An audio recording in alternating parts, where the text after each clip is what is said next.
ఒకప్పుడు వీలైతే 4 మాటలు అన్నాడు. ఇప్పుడు అస్సలు మాట్లాడొద్దంటున్నాడు.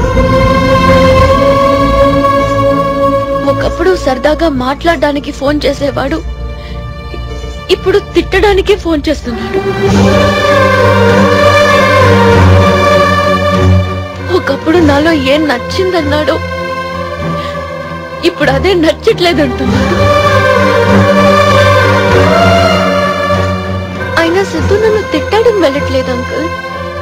ఇంతకు ముందు కూడా సిద్ధు నన్ను తిట్టేవాడు. అందులో ప్రేమ కనిపించేది.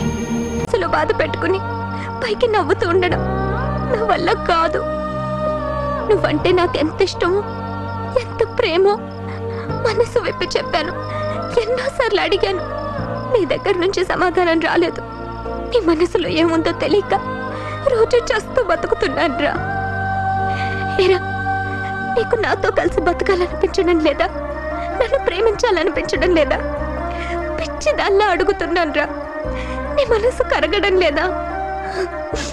చూడు, రేపు ఉదయం నాకు నిశ్చితార్థం జరిగితే సగం పెళ్ళైపోయినట్టే అంటున్నారు.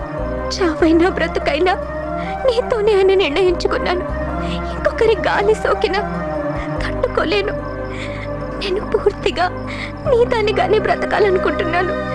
నీతోనే జీవించాలనుకుంటున్నాను. నీతో గడిపిన ప్రతిసారి నాలో కలిగిన భావాలన్నీ, అది సంతోషం కానీ బాధ కానీ అన్నీ ఈ నోట్బుక్ లో ఒక పేజీలో రాసుకున్నాను. అదే సమయంలో నీ మనసులో ఏదో భావం తప్పకుండా కలిగే ఉంటుంది. అది ఇంకో పేజీలో రాసి రేపు సూర్యోదయంలోగా నాకు ఇవ్వు. టైం దాటితే నిశ్చితార్థం, గుర్తుందిగా? ఇంకొకరి గాలి సోకినా నేను తట్టుకోలేను, గుర్తుంది కదా? సూర్యోదయంలోగా. తర్వాత ఏం జరిగినా బాధ్యత నీదే. నిన్ను చూసి ప్రేమించిన బదులిచ్చిన ప్రియురాలిగా.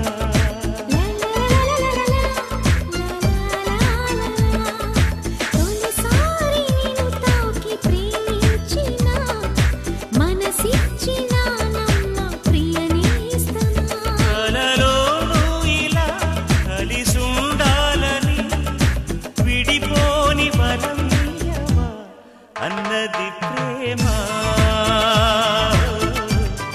అన్నది ప్రేమ. తొలిసారి నిన్ను తాకి ప్రేమించిన మనసిచ్చిన నమ్మ ప్రియనేస్తమా.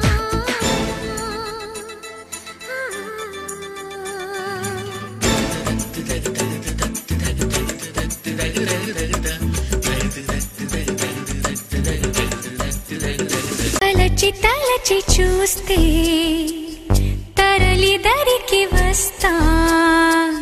నీకై నేను బ్రతికి ఉంటిని. ఓ, నీలో నన్ను చూసుకొంటిని. తెరచి చూసి చదువు వేళ కాలిపోయే లేఖ రాసా. నీకై నేను బ్రతికి ఉంటిని. నీలో నన్ను చూసుకొంటిని. ఒకప్పుడు వీలైతే 4 మాటలు అన్నాడు. ఇప్పుడు అస్సలు మాట్లాడొద్దంటున్నాడు. ఒకప్పుడు సరదాగా మాట్లాడడానికి ఫోన్ చేసేవాడు. ఇప్పుడు తిట్టడానికి ఫోన్ చేస్తున్నాడు. ఒకప్పుడు నాలో ఏం నచ్చిందన్నాడు. ఇప్పుడు అదే నచ్చట్లేదంటున్నాడు. అయినా సిద్ధు నన్ను తిట్టడం వెళ్ళట్లేదు అంకుల్. ఇంతకు ముందు కూడా సిద్ధు నన్ను తిట్టేవాడు. అందులో ప్రేమ కనిపించేది. అసలు బాధ పెట్టుకుని పైకి నవ్వుతూ ఉండడం నా వల్ల కాదు. నువ్వంటే నాకెంత ఇష్టమో, ఎంత ప్రేమో మనసు విప్పి చెప్పాను. ఎన్నోసార్లు అడిగాను.